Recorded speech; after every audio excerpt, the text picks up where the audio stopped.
Definition, nature and importance of procedural law, difference between procedural law and substantive law, civil and criminal procedure, general, summary and special procedure, procedure in judicial, quasi-judicial and ADR, यी सब टपिकहरूको बारेमा हामीले procedural लको part 1 मा नै चर्चा गरिसकेका छौं। Procedural लको part 2 मा हामी chapter 2 basic principle of procedural ल अर्थात कार्यविधि कानुनका केही आधारभूत सिद्धान्त भन्ने च्याप्टर अन्तर्गत locus standi, limitations, laches, alternative remedy, stare decisis, res judicata, natural justice तथा एमिकस क्युरी जस्ता टपिकहरूको बारेमा छलफल गर्नेछौँ। पहिलो टपिक रहेको छ अल्टरनेटिभ रेमेडी अर्थात वैकल्पिक उपचार। वैकल्पिक उपचार भनेको चाहिँ संविधान प्रदत्त अधिकारहरू चाहिँ प्रचलन गराउने वैकल्पिक उपाय। यस अन्तर्गत हामीले बुझ्दाखेरि कुनै पनि संविधान वा कानुनी प्रश्नको निरूपणका लागि वा हक तथा अधिकारहरूलाई प्रचलन गराउन वा कुनै विवादको टुङ्गो लगाउन अदालतको असाधारण क्षेत्राधिकारबाट उपचार पाउनु अगावै अपनाइने जति पनि कानुनी बाटाहरू छन् त्यसलाई नै वैकल्पिक उपचार भनिन्छ। यसरी कुनै विवादको टुङ्गो लगाउन हक अधिकारहरूलाई प्रचलन गराउनका निमित्त चाहिँ संविधानले नै सर्वोच्च अदालतलाई र उच्च अदालतलाई चाहिँ केही असाधारण अधिकारहरू प्रदान गरेको छ। तर त्यस्ता असाधारण अधिकारहरूको प्रयोग गरेर उपचार प्राप्त गर्नु पूर्व यस्ता वैकल्पिक उपायहरूको प्रयोग गरेको हुनुपर्दछ, उपायको अवलम्बन गरिएको हुनुपर्दछ। किन भन्दाखेरि वैकल्पिक उपचारको बाटो छँदाछँदै ऋण क्षेत्रमा गएमा ऋण चाहिँ खारेज हुन सक्दछ। यस क्षेत्रमा चाहिँ नेपालमा भएका नजिर चाहिँ नेकापा 2050 अङ्क 11 पृष्ठ 646 मुद्दा उत्प्रेषण निर्णय नम्बर 4819 रामकृष्ण यादव विरुद्ध मालपोत कार्यालय सिराहाको मुद्दामा प्रतिपादित सिद्धान्त के छ भन्दाखेरि कुनै पनि वैकल्पिक उपचारको बाटो छँदाछँदै ऋण क्षेत्रको बाटो प्रवेश गर्न नमिल्ने भन्ने सिद्धान्त रहेको छ। त्यसपछिको टपिक छ नेचुरल जस्टिस, प्राकृतिक न्याय। प्राकृतिक न्याय भन्नाले चाहिँ सम्पूर्ण कानुनहरू जति पनि छन् तिनी कानुनहरू मानवहितका लागि बनेका हुन्छन्। साथसाथै ती व्यक्तिबाट निर्मित नभएर प्रकृतिमा आफै निर्मित भएका हुन्छन् भन्ने मान्यता यसमा राखिन्छ र यसमा मूलतः दुईवटा कुरामा विशेष ध्यान दिइन्छ। जस्तो विवादका दुवै पक्षलाई आफ्नो कुराहरू राख्ने मौका दिई निष्पक्ष सुनवाई गरिनु पर्दछ भन्ने कुरा चाहिँ नेचुरल जस्टिसको मूल थेम हो। अर्थात् यस अन्तर्गत अझ एउटा पर्याप्त सुनवाईको मौका प्रदान गरिनु पर्दछ भन्ने मान्यता राखिन्छ भने अर्को प्रतिरक्षाको मौका दिनु पर्दछ भन्ने मान्यता राखिन्छ। र यो सिद्धान्त अन्तर्गत चाहिँ नेपालको संविधानको धारा 17 को 1 मा र धारा 20 को 1 र 2 मा व्यवस्था गरिएको छ। धारा 17 मा स्वतन्त्रताको हक अन्तर्गत 17 को 1 मा कानुन बमोजिम बाहेक कुनै पनि व्यक्तिलाई वैयक्तिक स्वतन्त्रताबाट वञ्चित गरिने छैन भनेर व्यवस्था गरिएको छ भने धारा 20 अन्तर्गत चाहिँ न्याय सम्बन्धी हकको 1 मा कुनै पनि व्यक्तिलाई पक्राउ भएको कारण सहितको सूचना नदिई थुनामा राखिने छैन भनेको छ। अझ योभन्दा पनि अझ बढी महत्त्वपूर्ण छ धारा 20 को 2 छ। त्यसमा के भनिएको छ त भन्दाखेरि कुनै पक्राउ परेको व्यक्तिले आफूले रोजेको कानुन व्यवसायीसँग सल्लाह लिन पाउनेछ र कानुन व्यवसायीसँग परामर्श गरी पूर्वपक्ष गर्न पाउनेछ र कानुन व्यवसायी र सो व्यक्ति बीचमा भएका जुन परामर्श तथा दिएका सल्लाहहरू छन् तिनीहरू गोप्य रहनेछन् भन्ने किसिमको व्यवस्था गरेको छ र यसरी नेपालको संविधानले पनि नेचुरल जस्टिसलाई अँगालेको पाउन सकिन्छ। नेचुरल जस्टिसका सम्बन्धमा व्यवस्था गरेको पाउन सकिन्छ र नेचुरल जस्टिसको सम्बन्धमा पर्याप्त सुनवाईको मौका र प्रतिरक्षाको मौका नदिइकन यदि कुनै निर्णय गरिएको छ भने त्यो प्राकृतिक न्यायको विरुद्धमा हुन्छ र त्यस्तो किसिमको निर्णयलाई बदर गराउन सकिन्छ। रुल्स अफ नेचुरल जस्टिस, प्राकृतिक न्यायको सिद्धान्तका दुईवटा नियमहरू रहेका छन्। नोन स्याल बी जज इन हिज ओन केस अर्थात् आफ्नो मुद्दामा आफै न्यायाधीश हुनु हुँदैन र अर्को रहेको छ प्रिन्सिपल अफ फेयर हियरिङ अर्थात् उचित सुनवाईको सिद्धान्त। र पहिलो सिद्धान्तले के भन्दछ त भन्दाखेरि नोन स्याल बी जज इन हिज ओन केस भनेको छ कुनै न्यायाधीशले चाहिँ आफ्नो हाडनाता, नजिकको नाता, गुरु शिष्य बीचको नाता, नोकर चाकरको मुद्दा, एका घरमा बसेका जहानको मुद्दा वा आफूसँग झगडिया कोही व्यक्ति छ भने त्यस्ता व्यक्तिहरूको मुद्दामा चाहिँ आफू न्यायाधीश हुनु हुँदैन भन्ने खालको मान्यता रहेको छ। त्यसपछि अर्को रहेको छ प्रिन्सिपल अफ फेयर हियरिङ अर्थात् उचित सुनवाईको सिद्धान्त। यसले के भन्छ त भन्दाखेरि उचित सुनवाई गरिनुपर्छ, कानुन व्यवसाय राख्न पाउने अधिकार हुन्छ र कारणसहित निर्णयको अधिकार रहन्छ र निर्णयकर्ताले दुवै पक्षका कुरालाई सुन्नु पर्दछ र सुनेर निर्णय गर्नुपर्दछ भन्ने मान्यता राख्दछ। अब समग्रमा भन्ने हो भने प्रतिरक्षा गर्ने मौका प्रदान नगरी गरिएका निर्णय प्राकृतिक न्यायको विरुद्ध हुन्छन् र बद्ध हुन्छन्। त्यसपछि रहेको छ exception to the rule of natural justice, प्राकृतिक न्यायको सिद्धान्तको अपवाद। यो चाहिँ जस्तो सङ्कटका बेला लिखित कानुन बनाएर प्राकृतिक न्यायको सिद्धान्तलाई उल्लङ्घन गर्न सकिने भन्ने छ। यस विषयमा चाहिँ हाम्रो नेपालको संविधान 2072 पनि बोलेको छ। नेपालको संविधान 2072 को धारा 273 को 10 मा यस सम्बन्धमा स्पष्ट व्यवस्था गरिएको छ। धारा 273 ले चाहिँ सङ्कटकालीन व्यवस्था गरेको छ, जस अन्तर्गत उपधारा 1 मा चाहिँ सङ्कटकालीन अवस्थाको घोषणा वा आदेश जारी गर्न सक्ने भन्ने व्यवस्था गरेको छ भने उपधारा 10 मा गएर त्यस्तो किसिमको घोषणा वा आदेश बहाल रहेसम्म चाहिँ मौलिक हकहरू चाहिँ निलम्बित गर्न सक्नेछ भन्ने किसिमको व्यवस्था समेत गरेको छ। त्यस्तै गरेर राष्ट्र सेवक कर्मचारीहरूलाई अनुशासित बनाइराख्नका निमित्त यस सिद्धान्तको उल्लङ्घन हुन सक्ने, त्यसपछि गएर राष्ट्रिय हितका लागि प्राकृतिक न्यायको उल्लङ्घन हुन सक्ने आदि जस्ता कुराहरू चाहिँ यस सिद्धान्तको अपवादका रूपमा रहेका छन्। ल अफ लिमिटेसन, हदम्यादको सिद्धान्त। हदम्यादको सिद्धान्तले चाहिँ म्याद काटिसकेपछि चाहिँ कानुनी उपचार प्राप्त हुन सक्दैन भन्ने मान्यता राख्दछ। व्यक्तिका हक तथा अधिकारहरू कानुनद्वारा नै प्रदत्त गरिएको हुन्छ र त्यस्ता किसिमका हक तथा अधिकारहरू यदि प्राप्त गर्न सकिएन वा यदि कसैले गैर कानुनी तवरले त्यस्ता किसिमका हक अधिकारहरूलाई हनन गरेको अवस्थामा चाहिँ त्यस्ता हक तथा अधिकारहरूलाई प्रचलन गराउनका निमित्त कानुनले तोकेको समयभित्र एउटा सक्षम अदालतमा गई आफ्नो हक दाबी प्रस्तुत गर्नु पर्दछ र यसै तोकेको समयावधिभित्र गएर यदि उजुरबाजुर नगरेको अवस्थामा चाहिँ दाबी लाग्दैन भन्ने यस सिद्धान्तको मूल मर्म हो। अब यस्तो किन होला त, जहिलेसुकै किन हामीले के भन्छन् उजुरबाजुर गर्न नपाउने भन्दाखेरि घटना घटिसकेपछि देर गर्दाखेरि ढिला गर्दाखेरि प्रमाण लोप हुन सक्छ। घटनाको बारेमा देख्ने सुन्ने थाहा पाउने व्यक्तिहरूले थाहा भएको कुराहरू बिर्सिन सक्दछन्। त्यसपछि गएर व्यक्ति जहिले पनि अपराध रहिरहने हदम्यादको सिद्धान्तले व्यक्तिलाई चनाखो बनाउँदछ। त्यसपछि अर्को रहेको छ ल्याचेस, विलम्बको सिद्धान्त। र यो ल्याचेस भन्ने शब्द जुन छ LACHES भन्ने शब्द चाहिँ ल्याटिन भाषाबाट आएको र यसको अर्थ चाहिँ तत्काल भन्ने हुन्छ। भन्नुको मतलब अब जब आफ्नो हक अधिकार हनन भयो तत्काल गएर आफ्नो अधिकारलाई चाहिँ स्थापित गराउनका निमित्त अदालत प्रवेश गरिहाल्नु पर्ने भयो। अर्थात् मर्का पर्ने व्यक्ति संस्था वा पक्ष जुन छ त्यसले अदालत प्रवेश गर्नका लागि चाहिँ ढिला नगरी तत्काल उपचारका लागि अदालत जानुपर्छ र आफ्नो अधिकार स्थापित गराइहाल्नुपर्छ, अन्यथा उपचार पाउन कठिन हुन्छ भन्ने यस सिद्धान्तको मूल ध्येय रहेको छ। आफ्नो अधिकारप्रति जो जागरुक हुँदैन त्यस्ता व्यक्तिहरूलाई पछि गएर अदालतले मद्दत गर्दैन भन्ने मर्मसँग सम्बन्धित रहेको छ। विलम्बको सिद्धान्तले विलम्ब नगर्नु भन्न खोज्यो है त। विलम्बको सिद्धान्तको नजिर हेरौँ है त। गोपाल मित्तल विरुद्ध अर्थ मन्त्रालय समेत नेकापा 2048 नियम 4338 पृष्ठ नम्बर 407 र प्रतिपादित सिद्धान्त चाहिँ के छ भन्दाखेरि विलम्ब गरी आउनु पर्ने मनासिब कारण देखाउन नसकेको कारणले विलम्बको सिद्धान्तका आधारमा रिट निवेदन खारिज हुने ठहर्छ भन्ने रहेको छ।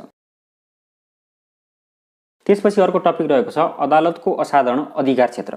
अदालतको असाधारण अधिकार क्षेत्र अन्तर्गत हेबस कर्पस अर्थात् बन्दी प्रत्यक्षीकरण, म्यान्डामस अर्थात् परमादेश, प्रोहिबिसन अर्थात् प्रतिषेध, सेटेरियोरी उत्प्रेषण, कोवारेन्टो अधिकार प्रेक्ष्य गरी 5 वटा रहेका छन्।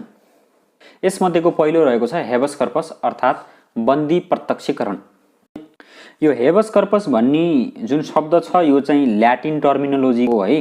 Have the body before the court भन्ने अर्थ रहन्छ। कुनै पनि व्यक्तिले कानुन बमोजिम बाहेक थुनामा रहेको स्थितिमा त्यस्तो किसिमको गैर कानुनी थुनामा रहेको व्यक्तिलाई तुरुन्त स्वतन्त्र गर्नु भन्ने आशयको जुन आदेश छ त्यसलाई बन्दी प्रत्यक्षीकरण भनिन्छ। र संविधान र कानुनको विपरीत कसैलाई यदि थुनामा राखिन् व्यक्तिको वैयक्तिक स्वतन्त्रताको अपहरण गरिएको भएमा सोबाट छुटाउनको लागि यो रिट जारी गरिन्छ। संविधान र कानुनको सम्मान तथा पालना गर्नका निमित्त यो जारी गर्ने गरिन्छ र यो रिट चाहिँ सर्वोच्च अदालत, उच्च अदालत र जिल्ला अदालतलाई समेत जारी गर्न सक्ने अधिकार रहेको हुन्छ र यसभन्दा बाहेकका अन्य रिटहरू चाहिँ उच्च अदालत, सर्वोच्च अदालतलाई मात्रै जारी गर्ने अधिकार रहन्छ। त्यसपछि म्यान्डामस अर्थात् परमादेश, र यो म्यान्डामस अर्थात् परमादेश भन्नाले चाहिँ राजाको आदेश वा हुकुम भन्ने रहन्छ। कुनै सरकारी अधिकारीले कानुन विपरीत व्यक्तिको हक, अधिकार तथा सुविधा हनन गरेको स्थितिमा पीडितको हक प्रचलन गराउने उद्देश्यले सर्वोच्च अदालतद्वारा जारी गरिने आदेशलाई चाहिँ म्यान्डामस अर्थात् परमादेश भनिन्छ। यहाँनिर उच्च अदालत भन्ने लेख्न छुटेको रहेछ र उच्च अदालतले समेत यो रिट जारी गर्न सक्दछ है। परमादेश अन्तर्गत कानुन बमोजिमको काम गर्नका निमित्त निर्देशन दिन्छ। त्यसपछि अर्को रहेको छ सेटेरियोरी अर्थात् उत्प्रेषण। यसको अर्थ चाहिँ to be more or fully inform भन्ने हुन्छ र यसमा चाहिँ न्यायिक वा अर्धन्यायिक निकायले आफ्नो अधिकार क्षेत्रको त्रुटि वा प्राकृतिक न्यायको सिद्धान्तको विपरीत गई कुनै निर्णय गरेको अवस्थामा त्यस्तो निर्णयले कुनै पक्ष, व्यक्ति वा संस्थाको हक तथा अधिकारमा असर पर्न गएको अवस्थामा त्यस्तो किसिमको निर्णयलाई बदर गराउन जारी गरिने आदेशलाई चाहिँ उत्प्रेषण भनेर भनिन्छ। यी गैर कानुनी आदेश वा फैसलालाई बदर गराउनका निमित्त सर्वोच्च वा उच्च अदालतद्वारा जारी गरिने जुन आदेश छ त्यसलाई उत्प्रेषण भनेर भनिन्छ। प्रोहिबिसन, प्रतिषेध। प्रतिषेध चाहिँ उत्प्रेषण जस्तै लाग्न सक्छ भने उत्प्रेषणमा निर्णय भइसकेको निर्णयलाई बदर गराउनका निमित्त उत्प्रेषण जारी गर्ने गरिन्छ भने प्रतिषेध चाहिँ निर्णय नहुँदै त्यस्तो किसिमको निर्णयलाई रोक्नका निमित्त जारी गर्ने गरिन्छ। र अब यो बाँकी कुरा यसको पनि सेम।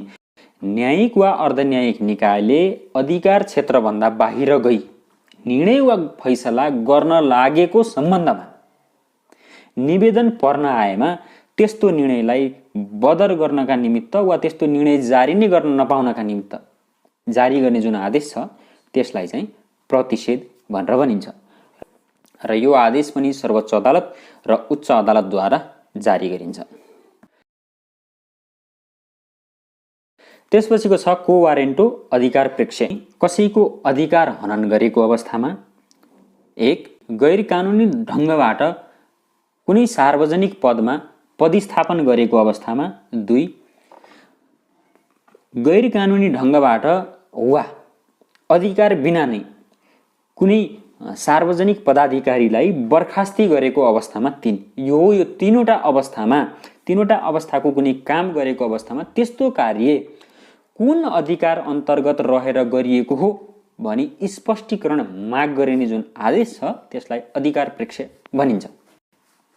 साथै कानुनले तोकेको योग्यता नपुगेको व्यक्ति सार्वजनिक पदमा पुगेको अवस्थामा त्यस्तो व्यक्तिलाई पदबाट बर्खास्त गर्न र बिना कारण पदबाट हटाएको अवस्थामा त्यस्तो कर्मचारीलाई पुनः स्थापना गर्नका निमित्त जारी गरिने जुन आदेश छ त्यसलाई अधिकार प्रेक्ष्य भनिन्छ। र यति थिए रिटका 5वटा प्रकार। त्यसपछि रहेको छ लोकस स्ट्यान्डी अर्थात् हकदैया। हकदैया भनेको चाहिँ जसको जुन कुरामा हक पुग्दछ सोहीमा मात्र नालिस उजुर बाजुर लाग्दछ अदालत प्रवेश गर्नका निमित्त पीडित भएको हुनुपर्दछ। हकदैयाको अभावमा चाहिँ अदालत प्रवेशमा रोक लाग्दछ, अदालत प्रवेश गर्न पाइँदैन बनेको पाउन सकिन्छ। हकदैयाको सिद्धान्तले चाहिँ जो कसैलाई पनि अनावश्यक दुःख दिने नियतले मुद्दा दर्ता गर्न नसकुन् भन्ने मनासय राख्दछ र व्यक्तिवादी मुद्दामा पीडितले सार्वजनिक महत्त्व तथा बन्दी प्रत्यक्षीकरणको मुद्दामा जोसुकैले नालिस गर्न सक्नेछन्। अब हकदैयाको सम्बन्धी नजिर हेरौँ है त। नेकपा 2050 निर्णय नम्बर 4672 पृष्ठ नम्बर 1 छोच्चु लामा विरुद्ध ईश्वरी देवी पण्डित मुद्दा चाहिँ लिखित बदर गरी पाऊँ। यसमा प्रतिपादित सिद्धान्त के छ भन्दाखेरि मुख्य व्यक्ति पिताको मृत्यु भई आमा र नाबालक छोरा छोरी समेत एका घरमा रहे भएको अवस्थामा आमा नै प्राकृतिक संरक्षक मानिने, तर आमाले नै नाबालकको हक विपरीत सम्पत्ति बिक्री गरी विचलित पारेको देखिन आएमा सँगै बस्ने दिदीले नाबालक भाइको हक हित संरक्षण गर्नका निमित्त भाइको तर्फबाट अदालतमा मुद्दा हाल्न नालिस गर्न हक प्राप्त हुने भनी हकदैया प्रदान गरेको छ। हकदैया सम्बन्धी नेपालको कानुनमा भएका केही व्यवस्थाहरू।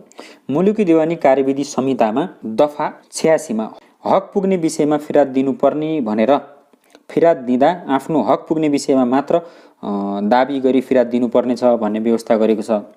त्यसपछि गएर सार्वजनिक सरोकार निहित रहेको विवादमा जोसुकैले फिराद दिन सक्ने भनेर दफा 91 मा व्यवस्था गरेको। त्यस्तै मुलुकी फौजदारी कार्यविधि संहिता 2074 मा दफा 4 मा कसुरको जाहेरी दरखास्त वा सूचना दिनुपर्ने भनेर कसुर भएको, भइरहेको वा हुन लागेको कुरा थाहा पाउने व्यक्तिले चाहिँ कसुरका सम्बन्धमा आफूसँग भएको, आफूले देखेको, आफूले जानेको सबुत प्रमाण खुलाइ त्यस्तो कुराको लिखित जाहेरी दरखास्त वा मौखिक सूचना वा विद्युतीय माध्यमबाट सूचना चाहिँ अनुसूची 5 बमोजिमको ढाँचामा नजिकको प्रहरी कार्यालयमा यथाशीघ्र दिनुपर्ने छ भन्ने व्यवस्था गरिएको छ। त्यसपछिको टपिक रहेको छ रेस जुडिकाटा प्राङ न्यायको सिद्धान्त। प्राङ न्यायको सिद्धान्तले चाहिँ कसैलाई पनि एउटै मुद्दामा दोहोरो खतरा राखिनु हुँदैन भन्ने मान्यता राख्दछ। एउटै मुद्दामा कोही कसैलाई पनि एक पटकभन्दा बढी कारबाही प्रक्रिया अघि बढाउन र कारबाही गरिनु हुँदैन भन्ने मान्यता राखिन्छ। यस अन्तर्गत पुनरावेदन नगरी उही अदालतमा उही विषय र उही पक्षका बीचमा मुद्दा चलाउन मिल्दैन भन्ने मान्यता राख्दछ। सक्षम अदालतबाट एकपटक कानुन बमोजिम निर्णय भए पश्चात सो निर्णयको सम्मान गर्नुपर्दछ र चित्त नबुझे पुनरावेदन गर्नुपर्दछ, न कि उही अदालतमा सुरु कारबाही अगाडि बढाउनु पर्दछ भन्ने मान्यता राखिन्छ। तसर्थ चाहिँ दोहोरो खतराबाट बचाउनका निमित्त प्राङ न्यायको सिद्धान्तको जन्म भएको हो। त सुरु अदालतले एकपटक फैसला सकेपछि चाहिँ निर्णयमा चित्त नबुझेको अवस्थामा पुनरावेदन गर्नु पर्यो। यदि सर्वोच्च अदालतमा नै सुरु फैसला भएको हो भने पुनरावलोकनको लागि निवेदन दिनु पर्यो, न कि फेरि त्यही फैसलालाई, त्यही मुद्दालाई फेरि सुरु प्रक्रियाबाट सुरु कारबाही अघि बढाउने भन्ने कुरा यसको रह्यो। प्राङ न्यायको सिद्धान्त तथा यसको महत्त्व के छ त भन्दाखेरि रेस जुडिकाटाको अर्थ चाहिँ थिङ्स अलरेडी डन भन्नुको मतलब केही चिज पहिल्यै भइसकेको छ भन्ने अर्थ हुँदो रहेछ यसको। त्यसपछि गएर पटक पटक निर्णय गर्नबाट यस सिद्धान्तले रोक्दछ। अदालतको मेहनत, समय र खर्चको बचत गर्दछ। पुनरावेदन नगरी उही अदालतमा उही विषय, उही पक्षका बीचमा मुद्दा चलाउन मिल्दैन भन्ने मान्यता राख्दछ। मुद्दाको विषय र पक्ष एउटै भएको अवस्थामा चाहिँ त्यहाँनिर प्राङ न्याय भएको मान्न सकिन्छ। विषय सेम छ, पक्ष फरक छ, विषय फरक छ, पक्ष सेम छ भने पनि त्यहाँनिर प्राङ न्यायको सिद्धान्त लागू हुन सक्दैन। त्यसपछि गएर अघिल्लो फैसला सक्षम अदालतबाट भएको हुनुपर्दछ, अर्थात् अधिकार क्षेत्र बमोजिम नै फैसला भएको हुनुपर्छ, अधिकार पाएको हुनु पर्यो, तब बल्ल त्यो अदालत सक्षम अदालत हुने भयो के। फैसला नै गर्न नमिल्ने, मुद्दा चलाउन नै अगाडि बढाउन नै नमिल्ने अदालतले यदि फैसला गरेको रहेछ भने त्यस्तो अवस्थामा प्राङ न्यायको सिद्धान्त लागू भएको मान्न सकिँदैन।